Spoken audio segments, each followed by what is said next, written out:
For decades, the US and China have been deeply financially entangled, their economies woven together in ways that shaped the modern world. But now, that relationship is unraveling at a pace few could have predicted, sending shockwaves through global markets and boardrooms alike. Picture a messy breakup, not over who gets the dog or the Netflix password, but over trillions of dollars, millions of jobs, and the very future of the global economy. The US is now threatening to delist nearly 300 Chinese companies from its stock exchanges, a move that could send ripples across the world's financial system and upend decades of investment. These aren't just any companies. We're talking about some of China's biggest corporate giants, tech titans, and household names, together worth over $1 trillion. Treasury Secretary Scott Bessent has made it clear, everything's on the table.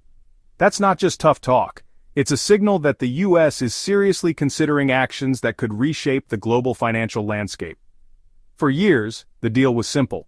China manufactured goods at scale, America consumed them, and both sides profited. It was a partnership that fueled growth, innovation, and prosperity on both continents. Chinese companies flocked to Wall Street to raise billions, gaining access to American capital and global prestige, while US investors sought new opportunities in China's booming economy. Now that system is breaking down, tensions are rising, trust is eroding, and both sides are pointing fingers, blaming each other for the chaos and uncertainty. This isn't just a political spat between governments, it's about your retirement fund, your investments, and the stability of the entire global financial system. The impact could be felt by ordinary people everywhere. Pulling on $1 trillion thread could unravel the entire economic tapestry, exposing vulnerabilities we didn't even know existed and threatening the financial security of millions. The stakes? Nothing less than the possible end of an era, American financial dominance, the dream of a truly globalized marketplace, and the rules that have governed international trade for a generation. Understanding this story isn't just for Wall Street insiders. The fallout could hit us all, changing the way we invest, trade, and even think about the world economy.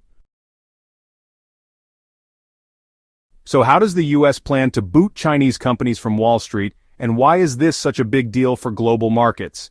Enter the Holding Foreign Companies Accountable Act, or HFCAA, a law passed by Congress in 2020 to address growing concerns about transparency and accountability.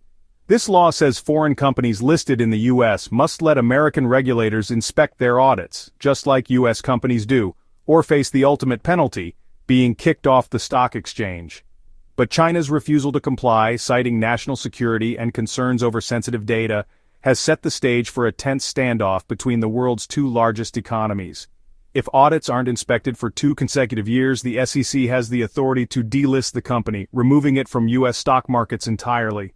A recent executive order could speed things up even more, making the threat of delisting not just theoretical, but a real and immediate possibility for dozens of major Chinese firms.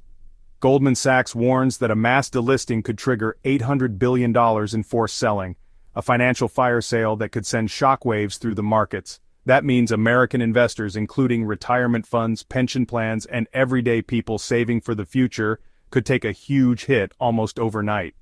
Ironically, a move meant to protect US investors from fraud and lack of transparency could end up hurting them the most as their portfolios lose value and their savings are put at risk. The US is walking a tightrope, trying to enforce tough rules and demand accountability, but also not wanting to blow up the entire financial system in the process. The decision will ripple far beyond Wall Street, affecting savings, investments, and financial stability worldwide, from New York to London to Hong Kong. It's a high-stakes gamble with no easy answers, and the risks are enormous for both sides. The world is watching closely to see if the US will actually push the button and set off a chain reaction in global finance. The consequences could be global and severe, reshaping the future of international investing for years to come.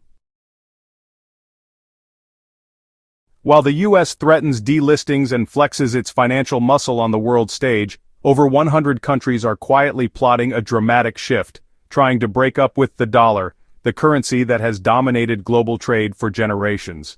For decades, the dollar has been the world's default currency, giving the US enormous power over international finance, trade, and even politics. But countries are growing weary of being vulnerable to US sanctions, unpredictable monetary policy, and the ripple effects of decisions made in Washington. This movement, known as de-dollarization, is about more than just money. It's about gaining financial independence, protecting national economies, and asserting sovereignty. Nations worry that relying on the dollar puts them at the mercy of Washington's decisions, exposing them to sudden shocks and economic instability. When the U.S. raises interest rates or imposes sanctions, economies around the world feel the pain, sometimes with devastating consequences for growth and stability. By trading in their own currencies, these countries hope to insulate themselves from U.S. influence, reduce risk, and foster stronger regional ties.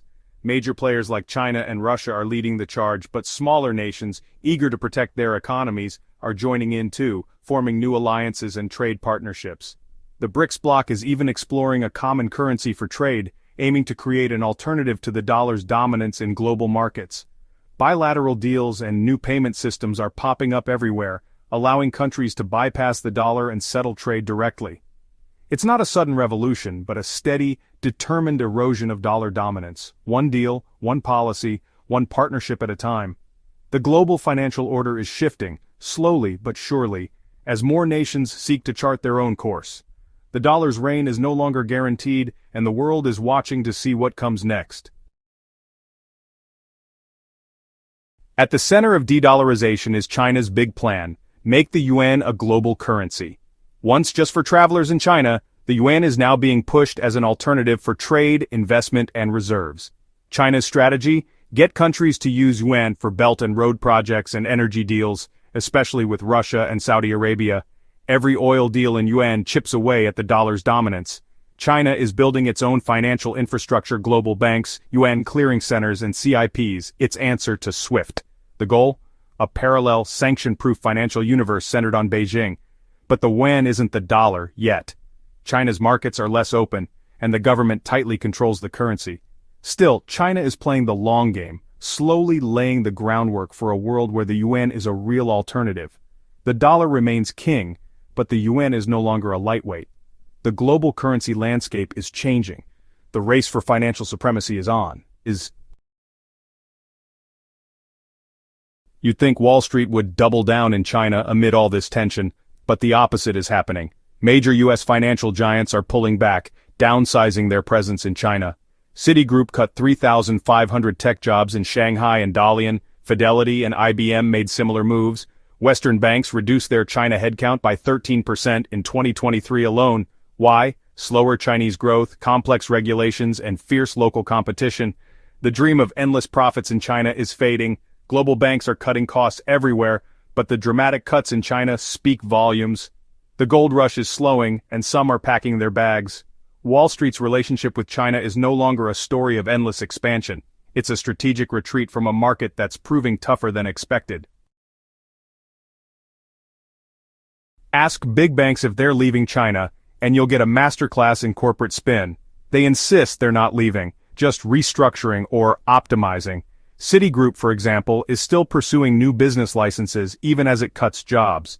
The reality: they're shifting from massive local teams to specialized high-value services. Serving 1.4 billion Chinese consumers with Western products has proven nearly impossible. Local competition is fierce, regulations are tough, and political risks are rising. So, Western firms are consolidating, focusing on profitable niches and managing risk. They can't afford to leave China, but they can't afford to go all in either. The relationship is now defined by caution, calculation, and survival. China isn't taking the threat of delisting lying down. Beijing warns the U.S. that kicking out Chinese companies will hurt American investors and damage Wall Street's reputation.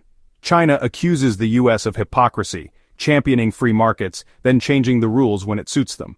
Officially, China urges the U.S. to respect market principles and stop politicizing finance.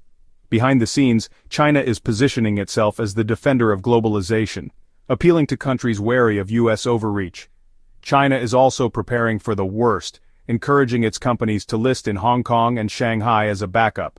If delisted in New York, these firms can keep trading at home, minimizing disruption. It's a pragmatic move. China is building an escape hatch from Wall Street, the message to the world: the U.S. can't be trusted as the sole financial gatekeeper. China is ready to lead a new system. The financial rivalry is only getting fiercer. Beneath the headlines, the U.S. financial system faces a darker problem: exploitation by criminal networks. Chinese syndicates are laundering billions through U.S. banks, using shell companies, fake invoices, and crypto.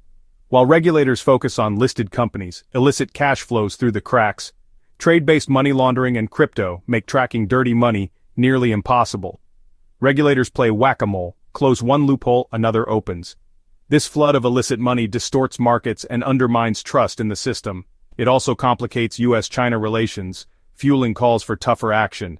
Delisting companies won't fix these deeper vulnerabilities. The system's integrity is at stake, and the threats are coming from all sides. So where does this leave us?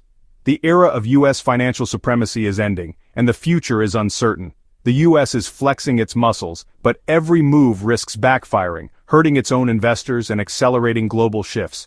China is building a parallel system, and over 100 nations are seeking financial independence from the dollar. The world is becoming more multipolar, whether the U.S. likes it or not. For ordinary people, this means more market volatility and a more complicated, expensive world. The global financial architecture is being rebuilt in real time. This isn't just about stocks or currencies, it's about the next 50 years of global power. We're witnessing the construction and demolition of a new world order, $1 trillion threat at a time.